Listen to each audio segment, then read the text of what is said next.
할렐루야. 오늘도 새벽을 깨워 함께 예배하는, 온라인으로 예배하는 모든 성도님들을 환영합니다. 제가 기도함으로 새벽 예배 드리겠습니다. 하나님 아버지, 오늘도 새벽을 깨우시며 주님 앞에 나오게 하시니 감사를 드립니다. 잠든 세상 속에서 저희를 먼저 부르시고 주님의 은혜를 구합니다. 하나님, 이 시간 은혜 주시고 하나님의 뜻과 계획을 알려주는 은혜의 시간 되게 하여 주옵소서.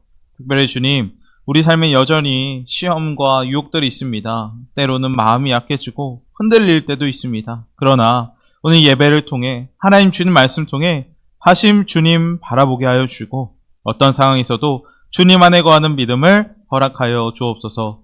이 시간 주님 마음을 조용히 하며 하나님의 말씀 듣기 원합니다. 빌립보서의 말씀을 나눕니다. 성령님께서 오늘 말씀 조명하여 주셔서 주님의 음성 듣는 은혜의 시간 되게 하여 주시고 우리의 기도하는 모든 것 주님의 때에 하나님의 시간에 응답하여 주옵소서. 오늘도 은혜 주실 것 믿사오며 예수님의 이름으로 기도합니다. 아멘.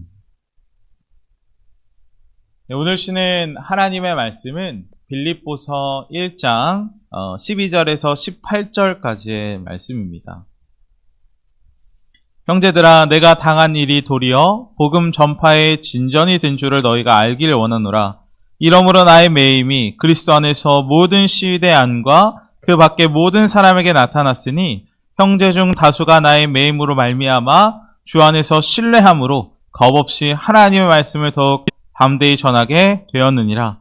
어떤 이들은 투기와 분쟁으로, 어떤 이들은 착한 뜻으로 그리스도를 전파하니 이들은 내가 복음을 변증하기 위하여 세우심 받은 줄 알고 사랑으로 하나 그들은 나의 매임에 괴로움을 더하게 할 줄로 생각하여 순수하지 못하게 다툼으로 그리스도를 전파하느니라. 그러면 무엇이냐? 거칠애로 하나 참으로 하나 무슨 방도로 하든지 전파되는 것은 그리스도니 이로써 나는 기뻐하고 또한 기뻐하리라. 아멘. 오늘은 빌립보서 두 번째 시간입니다. 오늘 주시는 말씀을 통해서 함께 하나님의 뜻이 무엇인지 고민해보는 은혜의 시간 되었으면 좋겠습니다. 우리는 때로 시험을 받을 때가 찾아옵니다. 작든 크든 시험 받는다는 것은, 시험 가운데를 겪는다는 것은 쉽지 않은 일입니다. 그 시험은 때로 우리의 인내를 시험하고 믿음을 흔들고 때로는 하나님의 뜻보다 내 감정, 내 자신의 욕심을 따르게 만들 때도 있습니다. 제가 학생부 사역을 하면서 중고등학부 학생들을 가르치면서 놀라운 점 하나를 발견하게 되었습니다. 그것은 무엇이냐면 시험에 관한 것입니다. 저희 학생들 은혜를 받을수록 수련회를 다녀와서 기도 열심히 하고 하나님에 대해 알아와서 세상으로 돌아갔을 때 시험이 그들에게 더 크게 찾아간다라는 것이었습니다. 수련회를 다녀와 큰 은혜 받았지만 집에 돌아오자마자 부모님과의 갈등 속에서 무너지고 세상 유혹이 얼마나 강력하게 그들을 공격하는지 참 안타까운 상황들을 많이 만나게 됩니다. 제가 그래서 그런 학생들과 함께 상담하며 울고 기도했던 기억들이 지금도 생생합니다. 자, 그리고 저는 그런 시험들을 겪는, 그 신앙의 시험을 겪는 그 아이들에게, 학생들에게 꼭 해주는 말씀이 있습니다. 바로 고린도전서 10장 13절 말씀입니다. 사람이 감당할 시험 밖에는 너희가 당한 것이 없나니 오직 하나님은 미쁘사 너희가 감당하지 못할 시험 당함을 허락하지 아니하시고 시험 당할 즈음에 또한 피할 길을 내사 너희로 능히 감당하게 하시느니라. 아멘. 너무나도 유명한 말씀이죠. 하지만 이 말씀 단지 위로의 말씀, 격려의 말씀이 아니라 놀라운 하나님의 약속이라는 점입니다. 그래서 저는 학생부 아이들에게 말해줍니다. 지금 너가 겪는 이 시험 하나님이 모르는 것 절대 아니야. 하나님 이미 다 알고 계셔. 지금도 너와 함께 하시고 내가 감당할 수 있도록 그 시험 지나갈 수 있도록 힘주고 계셔. 그리고 반드시 하나님께서 그 피할 길도 준비해 두셔서 그러니까 힘내자. 이 시간 통하여 너를 훈련하시고 더 단단한 믿음의 사람으로 빚어가고 있으니까 조금만 더 힘내자라며 격려해주고 있습니다. 그리고 그렇게 학생들 이 시험 이겨내고 저 시험 이겨내다 보면 그렇게 믿음의 발걸음 한 걸음 한 걸음씩 나아가다 보면 정말 그 하나님의 약속대로 믿음이 부쩍 자라나 있는 학생들을 보게 됩니다. 참으로 감동이죠. 얼마 전 제가 재미있는 칼럼을 한 가지 보게 되었습니다. 바로 석탄과 다이아몬드라는 칼럼입니다. 석탄은 우리가 잘 아는 대로 까맣고 잘 부서지기 쉬운 석탄 연료입니다. 화석 연료입니다. 손에 쥐면 정말 가루가 날릴 정도로 연약하죠. 그러나 반면 다이아몬드는 어떻습니까? 투명하게 빛나고 세상에서 가장 단단하고 아름다운 광물로 알려져 있습니다. 귀하고 값비싼 보석으로도 쓰이지요. 그런데 놀랍게도 이 석탄과 다이아몬드는 서로 완전히 똑같은 원소로 이루어져 있다라고 합니다. 바로 탄소라는 원소입니다. 석탄과 다이아몬드는 서로 다르게 생겼지만 똑같은 탄소로 이루어져 있는 광물인 것이죠. 그러나 탄소가 석탄이 되고 다이아몬드가 되는 결정적인 차이는 단 한 가지라고 합니다. 바로 어떤 환경을 지내왔느냐라는 것이죠. 석탄은 오랜 세월에 걸쳐 땅에 묻혀 있었지만 극심한 압력, 고온을 겪진 않습니다. 오랜 세월 땅속에만 있었죠. 그래서 그냥 까만 석탄으로 남게 되는 것입니다. 그러나 다이아몬드는 수십억 년 동안 극도의 압력과 뜨거운 열을 견뎌냅니다. 그리고 그 결과 석탄과 다이아몬드는 전혀 다른 차원의 가치를 가진 보석으로 변하게 되는 것이죠. 저는 이 칼럼을 보면서 하나님을 믿는데도 불구하고 우리가 겪고 있는 시험들, 어려움에 대해서 생각해 보았습니다. 시험과 시련은 우리를 부수기 위한 것 아니라 우리를 더 순전하고 단단한 믿음의 사람으로 빚어가는 하나님의 손길일 수도 있다라는 것입니다. 따라서 우리는 시험이 찾아올 때, 어려움이 찾아올 때 낙심하거나 넘어지는 건 아니라 더 주님 바라보아야 할 것입니다. 그럴 때 분명 다이아몬드처럼 빛나는 신앙의 길을 가는 보석으로 변화되는 하나님의 놀라운 섭리를 경험하게 된다라는 것이죠. 자, 오늘 본문 말씀에도 다이아몬드와 같은 아름답고 빛나는 신앙을 하는 사람이 등장합니다. 바로 사도 바울이죠. 오늘 본문의 바울은 두 가지 큰 시험을 당하고 있는 것을 보게 됩니다. 그래서 바울 12절 말씀에 내가 당한 일이라고 표현하고 있는데 그것은 먼저 감옥에 갇힌 것입니다. 지금도 교도소에 가면 참으로 힘든 생활을 하겠구나, 참으로 어려운 생활을 하겠구나라고 생각합니다. 그런데 2000년 전은 그때는 어떻겠습니까? 바울은 모든 것 버리고 복음을 전하는 데만 힘썼던 상황입니다. 그런데 그것 때문에 감옥에 갇히게 돼요. 더 이상 복음도 전하지 못하는 것이죠. 그리고 그런 상황 가운데 바울에게는 큰 고통이 있었을 것입니다. 그리고 두 번째, 바울이 당한 일은 평소에 함께 사역하던 교회 지도자들과 바울이 잘 알고 신뢰했던 사람들이 바울을 비난하고 험담했던 일입니다. 그들은 바울이 감옥에 갇힌 틈을 타서 교회 지도자 자리, 바울이 있었던 교회 지도자 자리를 가로챘던 것입니다. 그것이 15절 말씀과 17절 말씀에 잘 나타나죠. 그리고 그런 이야기를 들으면서 바울이 얼마나 무너졌겠습니까? 정말 깊은 배신감, 말로 다 할 수 없었을 것입니다. 그런데 놀랍게도 바울이 당한 일이 있는데도 18절 말씀에 보면 바울은 그런 상황에서도 뭐라고 하고 있습니까? 나는 기뻐하고 또한 기뻐하리라 라고 고백하고 있습니다. 정말 놀랐습니다. 그렇다면 바울이 어떻게 그런 바울이 당한 일이 있는데도 기뻐할 수 있었을까요? 그 답은 이미 지난번 시간에 살핀 것처럼 그 답은 예수님입니다. 사도 바울이 믿은 그 예수님, 그냥 머리로만 지식적으로만 아는 예수님 아니라 그 바울과 정말 실제로 함께 계셨던 예수님이셨습니다. 그래서 바울은 오늘 본문에도 자신이 예수님 안에, 그리스도 안에 있다라는 것을 반복해서 말하는 것이죠. 우리도 어떤 상황에서든 이 바울의 고백을 잊지 않기 원합니다.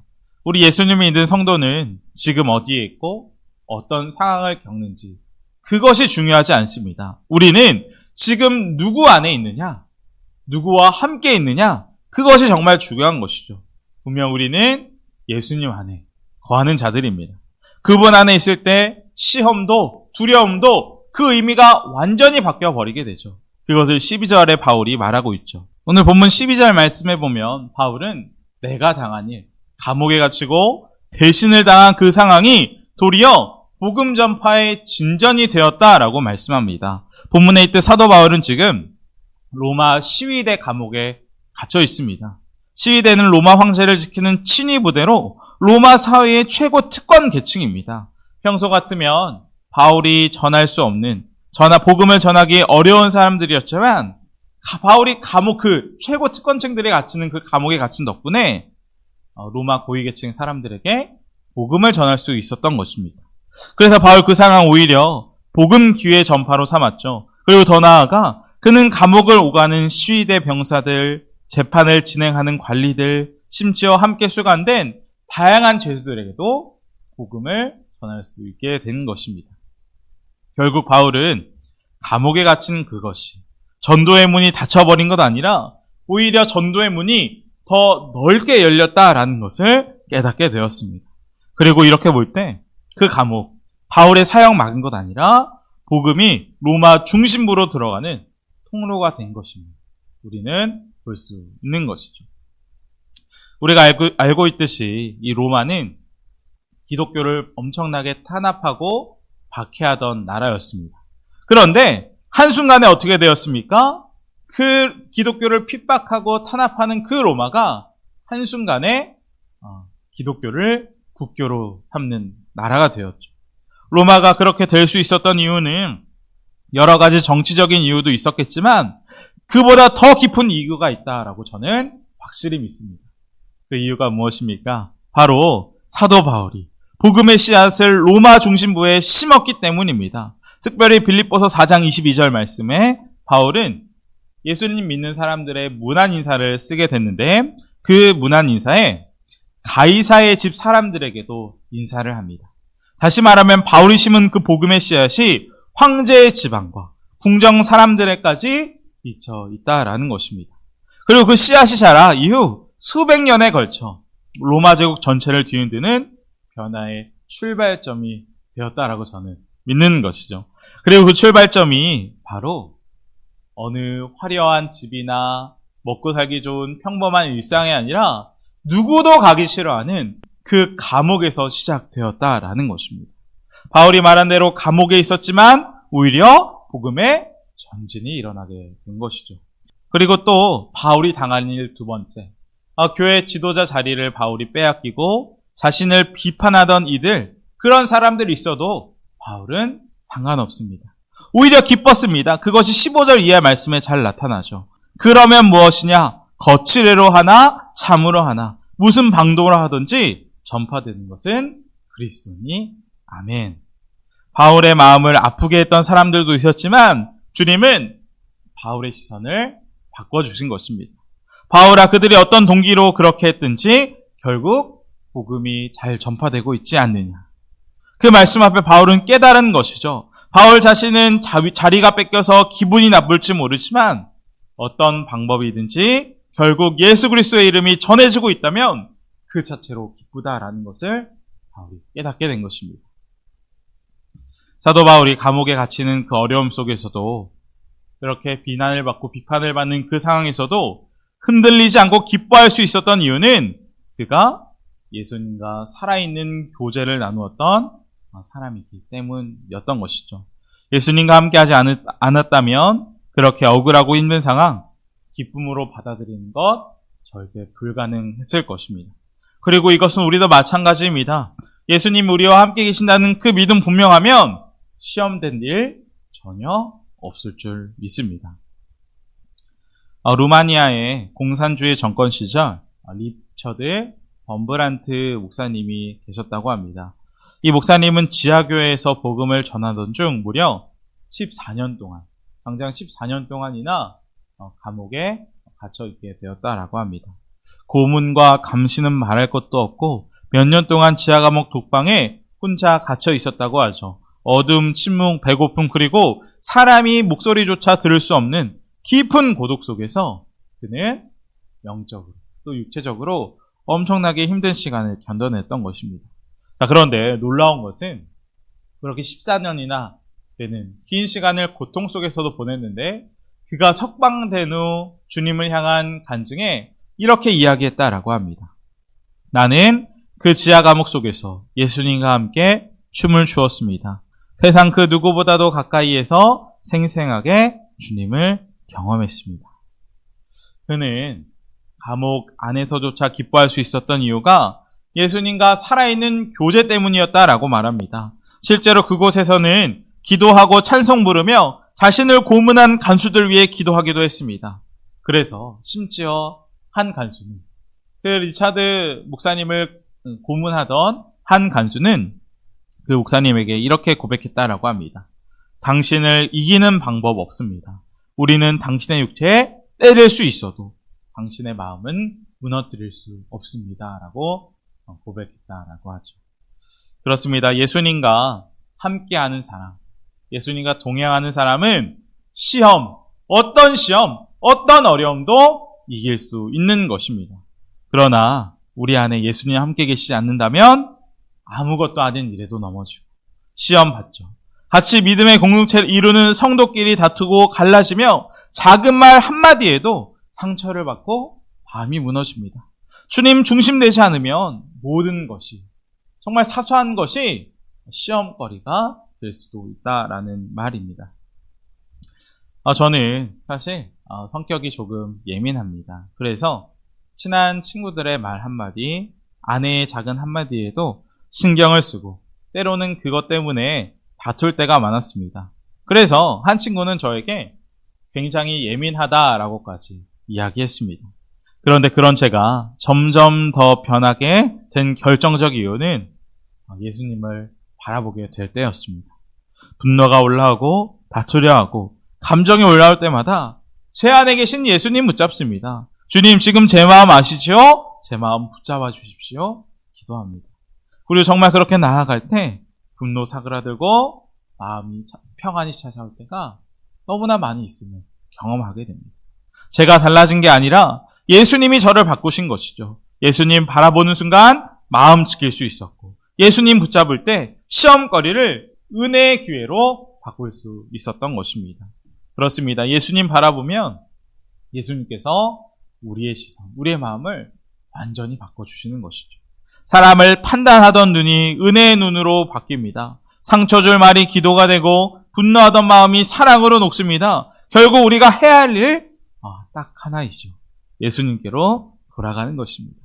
예수님 우리 안에 거하시고 우리가 그분 안에 거할 때 어떤 상황도 시험되지 않고 오히려 하나님의 뜻을 이루는 기회가 될 줄 확신합니다. 분명 오늘 본문의 사도 바울처럼 우리가 주님 바라볼 때, 주님과 함께 할 때 어떤 시험도 이길 수 있는 것입니다. 사도행전 말씀에 스데반 집사님 복음을 전하다 순교하셨죠. 스데반 집사님이 그 엄청난 시험 이길 수 있었던 비결, 그것도 당연합니다. 보좌 우편에 계신 예수님 보았기 때문이죠. 그 주님 바라본 순간 집사님 그들의 죄, 그들에게 돌리지 마옵소서 기도하고 숨을 거둘 수 있었던 것입니다. 또 엘리사의 종 게하시가 아람 군대 도당성을 포위한 거 보게 될 때 엘리사에게 모든 것이 다 끝났다고 말했습니다. 그러나 그때 엘리사는 다음과 같이 기도했죠. 여호와 원하건대 그의 눈을 열어 보게 하옵소서. 그때 게하시 눈에 불병거, 불말이 산에 가득한 엘리사를 둘러싼 모습을 보게 되었습니다. 그리고 게하시는 더 이상 두려워하지 않게 되었죠. 천사들만 봐도 게하시가 담대할 수 있다면 우리가 천사들보다 위에 계신 더 큰 주님, 우리와 항상 함께 하시는 예수님 진짜로 믿음 붙잡는다면 우리가 어떻게 되겠습니까? 내가 지금 어떤 시험을 당하고 있든지 예수님 나와 함께 계신다는 걸 분명히 알게 되는 그 순간 시험은 더 이상 두려움 아니라 이길 수 있는 싸움이 되는 것입니다. 그 순간부터 우리는 어떤 시험도 넉넉히 이길 수 있는 힘을 얻게 됩니다. 야고보서 1장 2절 말씀에 주님 이렇게 말씀하십니다. 내 형제들아 너희가 여러 가지 시험 만나거든 온전히 기쁘게 여겨라. 아멘. 이 말씀 하나님이 무정하셔서 하나님이 우리에게 관심이 없어서 그렇게 하신 말씀 아닙니다. 우리에게 이미 시험을 이길 수 있는 예수님이라는 답을 주셨기 때문에 그렇게 말씀하신 거죠. 이 아침 우리가 정말 기도로 나아가기 원합니다. 주님 어떤 상황이든지 우리가 주님 바라볼 수 있는 눈을 열어주옵소서. 주님 바라보고 붙잡음으로 시험을 이기고 기뻐하는 어떤 상황이든지 기뻐할 수 있는 저희 모두가 되게 해달라고 함께 기도하며 나아가는 이 은혜의 아침 되시기를 주님의 이름으로 간절히 축원드립니다. 이 시간 함께 기도하기 원합니다. 첫 번째로 기도하기 원하는 것은 오늘 우리에게 주신 말씀 붙들고 기도하겠습니다. 시험의 때에도 하나님 바라보는 믿음 허락하여 주셔서 고난과 시련이 나를 무너뜨리는 것 아니라 오히려 다이아몬드처럼 빚어지는 은혜의 시간 되게 해달라고 함께 기도하겠습니다. 두 번째로 기도할 것은 우리 나라와 민족, 교회와 교회 학교, 우리의 기도가 필요한 환우분들을 위해서 함께 중보하겠습니다. 제가 기도함으로 오늘 모든 예배 마치겠습니다. 하나님 아버지, 오늘 말씀을 통해 시험과 시련 속에서도 믿음을 지킬 수 있는 길은 오직 주님 바라보는 것임을 깨닫게 해주셔서 감사드립니다. 우리가 감당하지 못할 시험 허락하지 않으시는 신실하신 주님, 어떤 상황에도 우리를 홀로 두지 않으시고 피할 길을 내시는 주님의 약속을 의지합니다. 주님, 지금 어떤 시험 속에 있는 이들이 있다면 그 눈을 열어주시고 엘리사의 종이 눈을 열어 천군 천사를 보게 하셨듯 우리 영적 시야를 열어 예수님을 바라보게 하여 주옵소서. 우리 안에 예수님 계시지 않는다면 아무것도 아닌 일에 시험 들 수밖에 없사오니 주님, 날마다 우리 중심에 좌정하여 주셔서 우리의 눈과 마음이 언제나 주님께 고정되는 은혜의 역사가 있게 하여 주옵소서. 이 모든 말씀 예수님의 이름으로 기도드립니다. 아멘.